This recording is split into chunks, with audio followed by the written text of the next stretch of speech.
안녕하세요. 김광삼 찐코TV 김광삼 변호사입니다. 제가 어제 간단하게 말씀을 드렸었는데 수원지검 공공수사부가 19일 날 이재명 대표를 1억 653만 원 상당의 업무상 배임 혐의로 불구속 기소했습니다. 일단 그 내용을 보면 이제 여러 개가 있는데 우리가 경악할 만한 그런 내용들이 많아요. 일단 첫 번째는 경기도에서 의전용으로, 그러니까 뭐 내외빈 의전용으로 제네시스 G80을 6천만 원 상당을 주고 구입을 합니다. 그런데 이 구입한 자동차를 의전용으로 쓰고 공공용으로 쓴 게 아니고 김혜경이 여사의 개인 차량으로 쓴 거예요. 그러니까 경기도에 어떤 예산을 들여서 자기 자가용을 산 거죠. 그러면서 뭐 차고지도 원래는 다시 경기도 주차장으로 갖다 놔야 하는데 자기 집 근처에 있는 뭐 동사무소, 주민센터를 뭐 차고지로 변경하고 거기다가 뭐 그 자기 아파트 주차 스티커도 붙이고 그러면서 뭐 과태료 같은 것도 나왔을 거 아니에요. 그것들 뭐 세차비 이런 것까지 다 경기도 예산으로 지급을 한 겁니다. 그래서 이것이 자가용으로 사적으로 운행했다는 것이 6,016만 원 상당의 이익을 얻은 거고, 그 다음에 이제 사모님 팀이라고 해서 경기도 사모님이 그렇게 중요하고 할 일이 많은지 모르겠어요. 그 사모님 팀이 있고 의전팀이 법인카드로 음식을 계속 전달한 거예요. 그게 889만 원 상당 된다고 합니다. 그런데 이거 음식뿐만 아니라 이제 그 다음에 과일은 2,791만 원이라고 그래요. 이거 엄청난 거 아니에요? 한 달에 보니까 과일 비용으로 법인카드를 쓴 금원이 한 121만 원이에요. 일반적으로 그 통계를 보니까 가구당 사실 과일을 한 달에 4만 원 정도 평균치 먹는다고 하는데, 일반 우리 대한민국 가구에 먹는 과일의 30배를 한 달에 먹었다.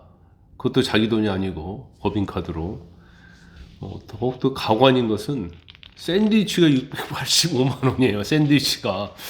어떤 샌드위치를 먹고 얼마나 많이 먹었는지 685만 원어치를 한 거고, 지불한 거고, 세탁비가 또 270만 원어치입니다.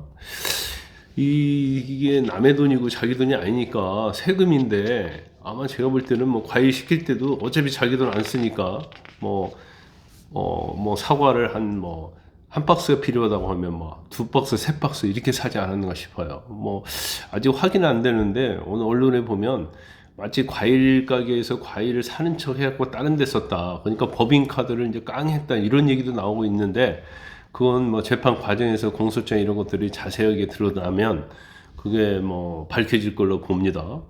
그런데 그 전에 이 카드를 주도적으로 사용하는데 심부름을 했던 사람이 배모씨 사무관 아닙니까? 그때 배모씨 사무관이 했던 얘기가 다시 생각이 나요. 그때 뭐라고 했냐면, 그 공익제보자 조명현 씨에게 나는 개인적으로 기생충이 있다고 생각해. 밑에 사는 기생충이 있든지 뭐가 있어. 어떻게 10인분씩 그렇게 시켜. 그러니까 많이 먹었자 가족이 5인분인데 어떻게 10인분을 시키냐는 거예요.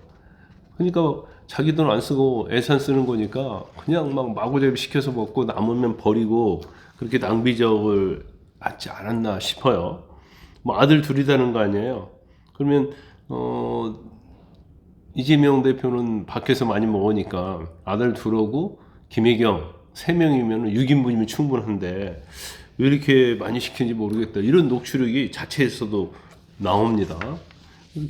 참 이거 아이러니컬해요. 그러니까 어떻게 보면 생활비를 자기 돈 쓰지 않고 법인카드로 경기도 예산을 가지고 생활했다 이렇게 볼 수 있어요. 뭐 나중에 샴푸 얘기도 나오고 뭐 블루베리 뭐 이런 얘기도 다 나오긴 합니다만은, 그런데 그냥 이게 자가용 쓴 게 아니고 이제 공적인 차니까 뭔가 기록을 남겨야 하잖아요.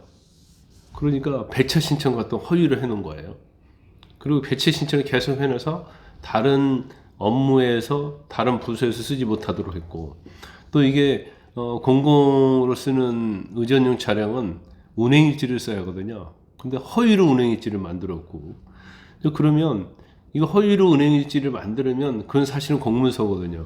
공문서 뭐 허위 공문서 작성이 되는 건데 이것도 범죄 사실이 들어가 있는지는 모르겠어요. 그건 이제 추후에 많이 밝혀질 거라고 봅니다. 그런데 지난번에 김혜경 여사가 법인카드로 10만 4천 원 그 민주당 국회의원 부인들한테 제공해서 그걸로 벌금 150만 원 받았잖아요. 이 10만 4천 원도 법인카드를 쓴 거예요.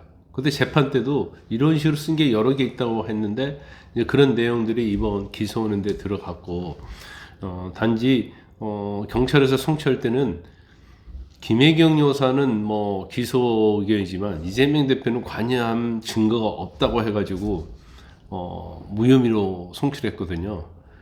근데 그게 말이 되는 소리예요?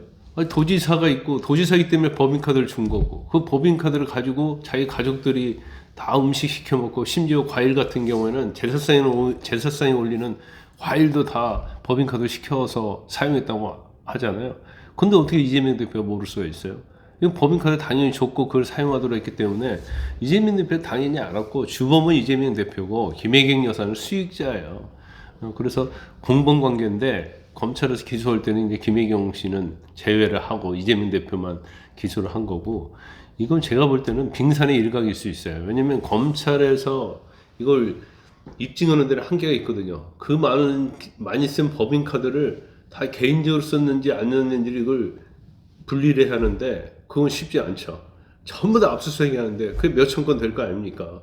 그건 거의 뭐 불가능에 가깝기 때문에 아마 이번 검찰에서 기소한 것은 애산 자료 경기도 거기 나와 있는 거 하고 또 관련된 사람의 진술 그다음에 텔레그램 그런 걸 통해서 입증 가능한 것만 기소를 했다고 하니까 아마 뭐 정말로 실제로는 이것보다도 뭐 몇 배, 10배 정도 더 될 수도 있다고 봅니다.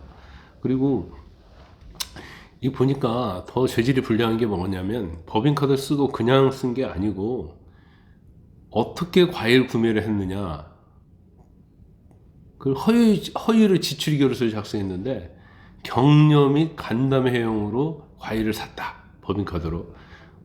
코로나19 생활치료센터 근무자 격려용. 아니, 김혜경 여사하고 이재명 대표 아들이 코로나 생활치료센터에서 근무자로 근무를 했습니까? 그리고 뭐 샌드위치도 마찬가지로 뭐 직원 초과 근무용, 뭐 격려 및 간담회 비용, 뭐 이런 식으로 허위로 그걸 맞추기 위해서 쓰기까지 한 거예요. 너무나 이게 사실 죄질이 나쁘고 교활하다 이렇게 볼 수가 있지 않겠어요. 그런데 민주당이 더 가관입니다. 아니 법인카드로 그게 고의가 아니든 뭐 어쨌든 간에 이재명이 알았든 몰랐든 간에 쓴 건 맞잖아요. 그러면 이건 다른 거 몰라도 이건 옹호할 수 없을 것 같아요. 그런데 민주당 조승래 대변인이 뭐라고 했어요? 뭔가 핑계를 만들어서 정적 주기에 나섰다. 기소를 위한 기소다. 이런 얘기를 하고 있어요. 법인카드 썼어요? 안 썼어요? 그 얘기를 해야지. 그걸로 블루베리 사 먹고 초밥 먹고 샌드위치 사 먹었어? 안 사 먹었어? 그럼 민주당 대변인이 이재명 대표는 샌드위치, 초밥, 뭐 샴푸 이런 걸 법인카드로 한 적이 없다 이렇게 말하면서 정적주의다 해야 하는데 그 말은 한마디도 없어요. 기소를 위한 기소다 이런 얘기를 하고 있고 그 다음에 김용민 의원은 또 이런 얘기를 하더라고요. 그 사법 판결이 누가 대통령이 될지를 결정해서는 안 된다는 거예요. 그러면서 트럼프를 예를 들면서 34개의 유죄 판결이 있음에도 불구하고 피선거권이 제한되지 않고 대통령도 이런 얘기를 해요. 아니 트럼프가 법인카드로 초밥 사 먹었습니까? 샌드위치 사 먹었어요? 유지훈 교사 했습니까? 뭐 했습니까? 허위사실 공표와 관련해서는 미국에서는 굉장히 관대했기 때문에 거의 죄가 되지 않아요. 그러면 지금 사법부에서 재판에서 죄가 있는지 없는지를 판단해서 죄가 있으면 피선거권 대통령 못 나게 박탈하는 게 맞잖아요. 근데 국민이 결정해야 한대요. 그러면 국민투표 붙일 거예요? 죄가 있는지 없는지? 그러면 인민재판 하자는 얘기밖에 되지 않잖아요. 이 사람이 이 변호사 출신인데 근본적으로 사법 체계랄지 법적인 어떤 지시적인 측면에서 이게 제대로 뭔가 갖추고 있는지 알고 있으면서도 이런 식의 얘기를 하는지 모르겠어요. 이거 완전 사법 체계를 부정하고 그 다음에 사법부 재판을 부정하는 얘기이기 때문에 이건 보통 얘기 아니다 이렇게 봅니다. 지금 이번 법인카드 유용과 관련해서 업무상 배임으로 이재명 대표의 기소는 이제 다 마무리됐다? 아니다. 마무리 안 됐어요. 앞으로도 남아있는 게 두 가지가 있습니다. 하나는 정자동 호텔과 관련된 비리예요. 정자동 호텔도 마찬가지죠. 그 백현동과 마찬가지로 용도 변경을 해줘가지고 호텔을 짓게 해줘서 수익을 나게 해줬거든요. 이거에도 어떤 연관이 있느냐, 어떤 뇌물과 관련돼 있느냐, 이 수사가 지금 남아 있어서 검찰에서 수사를 하고 있고, 또 하나는 쌍방울 김성태 전 회장이 쪼개기 후원으로 이재명 대표가 대선 경선 때 후보로 있을 때 쪼개기 후원 1억 5천만 원을 한 게 있어요. 정치자금법 위반이 되겠죠. 아직도 두 가지가 더 남아 있습니다. 어떻게 보면 뭐 초밥부터 시작해가지고 대장동까지 엄청난 큰 부패, 짜잘한 이런 거에서부터 시작해가지고 이 자범적인 것과 대형적인 것이 마치 범죄 백화점처럼 이렇게 다 전부 다 이재명 대표가 걸리지 않는 게 없어요. 이번에 법카 유용과 관련해서도 보면 아마 성남시장부터 해왔던 행위가 경기도에서도 그대로 행해졌다 저는 그렇게 보고요. 적어도 경기도 도지사 할 때는 이미 대통령 나가기로 결정한 거 아닙니까? 그럼에도 불구하고 이렇게 유법한 행위를 계속 자행한 것은 아마 이것이 밝히지 않을 것이라고 생각했었는지 그 이재명 대표의 어떤 생각, 정신 세계에 대해서 정말 이해할 수가 없습니다.